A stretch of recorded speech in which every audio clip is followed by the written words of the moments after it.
Assalamualaikum warahmatullahi wabarakatuh. Hamdan wa syukramila amma ba'du. Salam sejahtera untuk kita semua. Puji serta syukur kita panjatkan kepada Allah Subhanahu wa taala dan tak lupa salawat serta salam tercurah limpahkan kepada Nabi Muhammad SAW.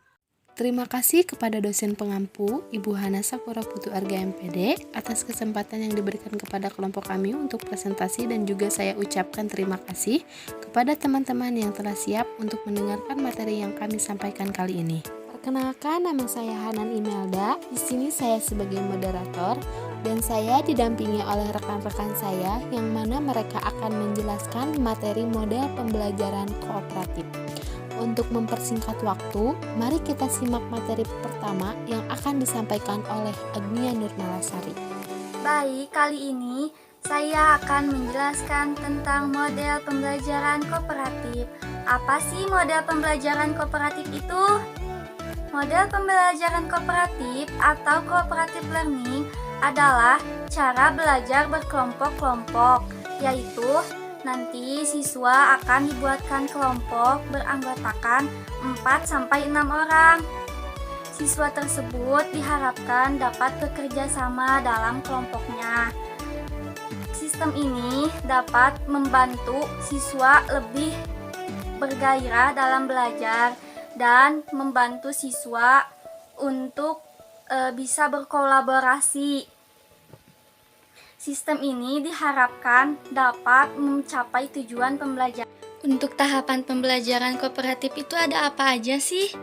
Jadi, untuk tahapan pembelajaran kooperatif itu terbagi menjadi 6.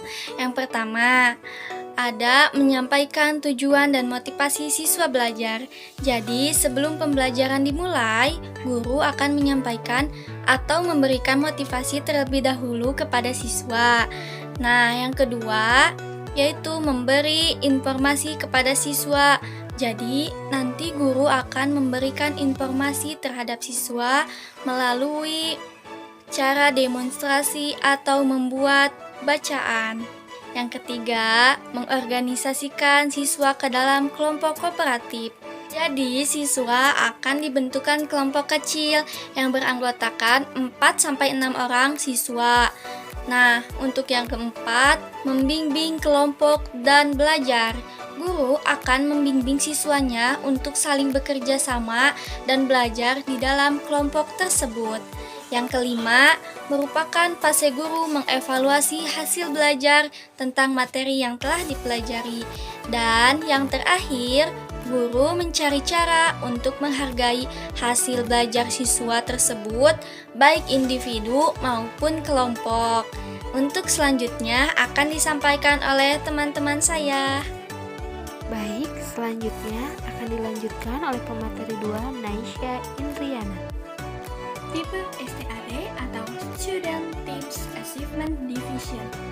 Tipe ini merupakan salah satu model pembelajaran kooperatif yang paling sederhana, dan metode ini juga adalah yang paling baik untuk pembukaan bagi para guru yang baru menggunakan pendekatan kooperatif. TAD terdiri dari 5 komponen utama. Yang pertama ada presentasi kelas. Presentasi kelas ini menekankan siswa untuk memahami makna yang ada pada materi tersebut, tidak hanya menghafal. Lalu yang kedua ada tahap kerja kelompok. Nah, dalam kerja kelompok ini, siswa saling berbagi tugas dan berdiskusi. Lalu ada juga tahap tes individu. Nah, di tahap tes individu ini, siswa tidak boleh saling bekerja sama saat mengerjakan kuis. Tahap perhitungan skor kemajuan siswa.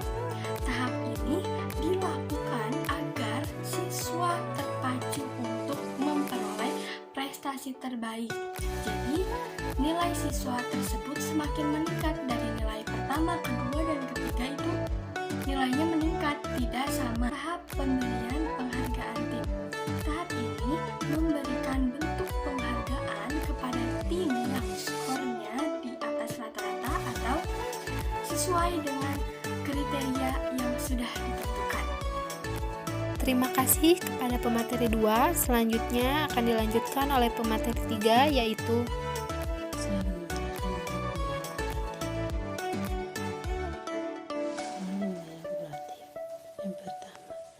Siswa dibagi dalam kelompok yang terdiri 4-5 anggota.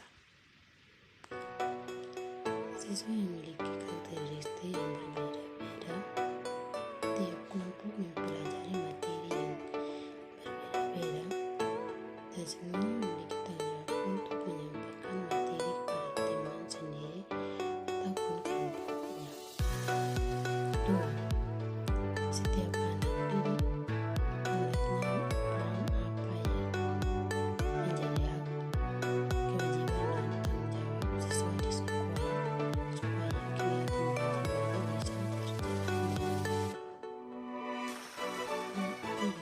Bagaimana hasil yang sama sehingga terjadinya kerjasama dan diskusi kembali kelompok asal pelaksanaan tata rias pada kelompok asal oleh anggota kelompok ada disusun menyampaikan evaluasi dan refleksi. 4. Menjaga suasana seperti semangat budaya. Ini sekiranya ada persoalan-persoalan yang tidak terpecah dalam kelompok. 5. Siswa diminta mempertanggungjawabkan secara pribadi diri yang ditanyakan dalam kelompok belajar.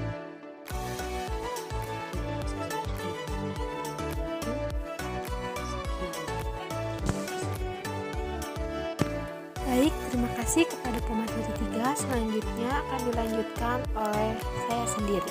Model GI atau Group Investigation. Model pembelajaran ini menuntut siswa kerjasama dalam pelaksanaan pembelajaran. Dalam model ini, siswa terlibat secara aktif dari sejak pemilihan topik, perencanaan kegiatan, implementasi kegiatan, analisis, sintesis, penyajian akhir, dan evaluasi. Adapun langkah-langkah model pembelajaran GI. Yang pertama, seleksi topik atau subtopik. Siswa dibagi dalam kelompok yang terdiri dari 45 orang. Yang kedua, merancang kerjasama subtopik yang telah dipilih.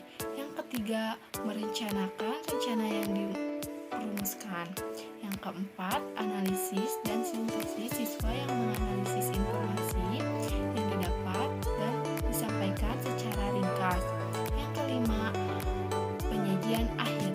Dan yang keenam, evaluasi kelompok ataupun individu. Baik, selanjutnya akan dilanjutkan oleh pemateri 5 yaitu Muhammad Alditya.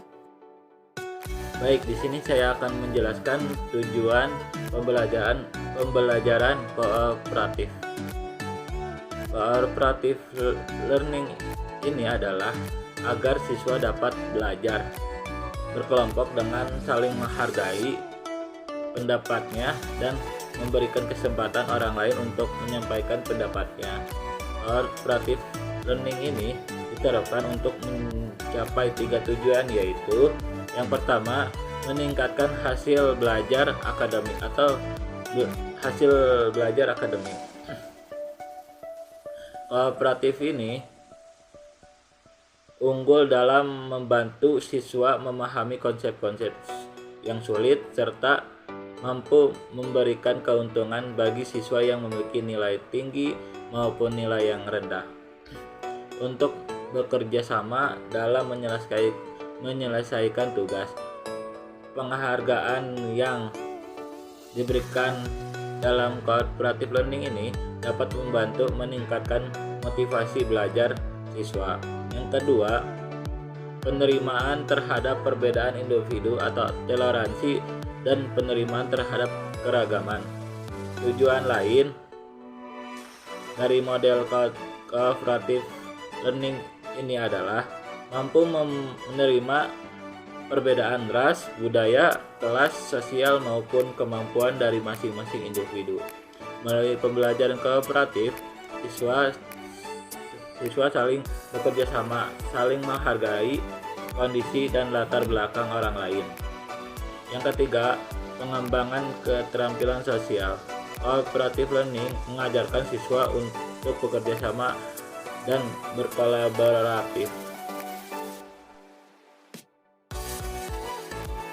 Baik, terima kasih kepada pemateri 5. Selanjutnya akan dilanjutkan oleh pemateri 6. Kelebihan pembelajaran Elijah Rinaeka kooperatif, Putri. melalui pembelajaran ini siswa diharapkan tidak terlalu berharap kepada guru, akan tetapi menambah kepercayaan, kemampuan berpikir sendiri sehingga menemukan informasi baru. Selanjutnya, pembelajaran ini dapat mengembangkan kemampuan mengungkapkan ide dan gagasan baru. 3. Pembelajaran kooperatif dapat membantu anak untuk respek terhadap orang lain dan menyadari akan segala keterbatasan serta menerima segala perbedaan. 4. Pembelajaran kooperatif dapat membantu memberdayakan siswa untuk lebih tanggung jawab dalam belajar. Dan yang terakhir, 5. Pembelajaran kooperatif merupakan suatu strategi yang cukup ampuh untuk meningkatkan prestasi akademik dan non-akademik siswa.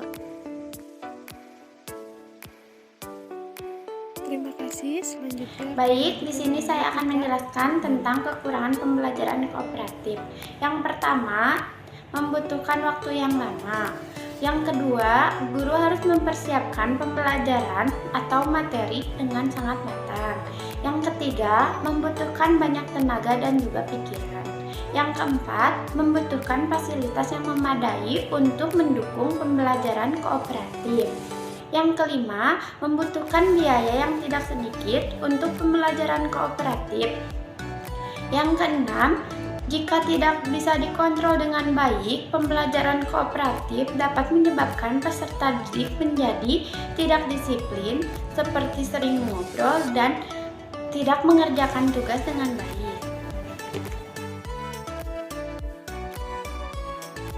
terima kasih kepada pemateri 6. Selanjutnya akan dilanjutkan oleh Siti Nur Najla. langkah pembelajaran kooperatif.